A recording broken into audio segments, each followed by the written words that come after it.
بسم اللہ الرحمن الرحیم۔ ہم ہیلتھ ٹپس ASFU کے معزز ناظرین کو اپنے چینل میں خوش آمدید کہتے ہیں۔ ناظرین، آج ہم کینسر کے طریقہ علاج کے لیے چونکا دینے والی دریافت کے بارے میں بات کریں گے۔ جاپانی سائنسدان شامون ساکاگوچی نے خون میں نئی قسم کے ٹی سیلز یعنی مدافعتی خلیات دریافت کر لیے ہیں جو کینسر زدہ خلیات کا شکار کرتے ہیں۔ اس تحقیق کے لیے ان کو جرمنی میں شعبہ طب کے اعلیٰ اعزاز سے نوازا جا رہا ہے۔ انسانی جسم کا مدافعتی نظام یا امیون سسٹم اسے ہر طرح کی بیماریوں میں عفونت اور وائرس سے بچاؤ میں کردار ادا کرتا ہے۔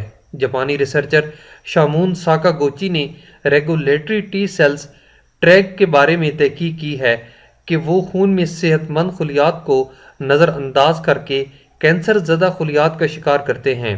جاپانی سائنسدان نے یہ بھی دریافت کیا ہے کہ جب ٹریگ خلیے خرابی کا شکار ہو جاتے ہیں تو جسم صحت مند خلیوں پر حملہ کرتا ہے۔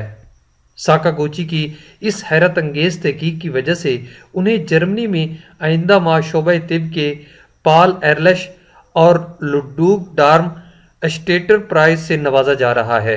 اس تنظیم کے سربراہ تھامس بوہم کے مطابق یہ تحقیق غیر معمولی ہے کیونکہ ریگولیٹری ٹی سیلز جسم میں اس لیے موجود ہوتے ہیں تاکہ بیکٹیریا کا شکار کرنے والے خلیے جسم میں اپنا کام کر سکیں۔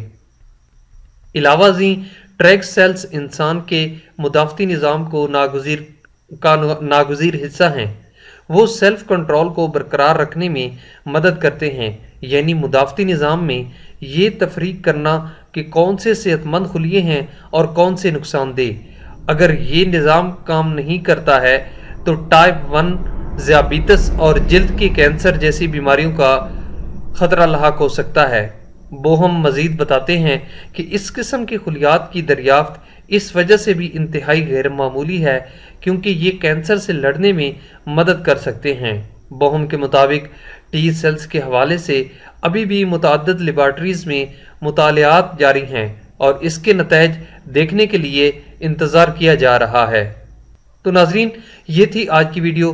آئی ہوپ کہ یہ معلومات آپ کو اچھی لگی ہوں گی۔ اگر یہ ویڈیو آپ کو اچھی لگی ہے تو اسے اپنے دوستوں کے ساتھ شیئر کریں، اس ویڈیو کو لائک کریں اور اس چینل کو سبسکرائب کریں۔ Thanks for watching.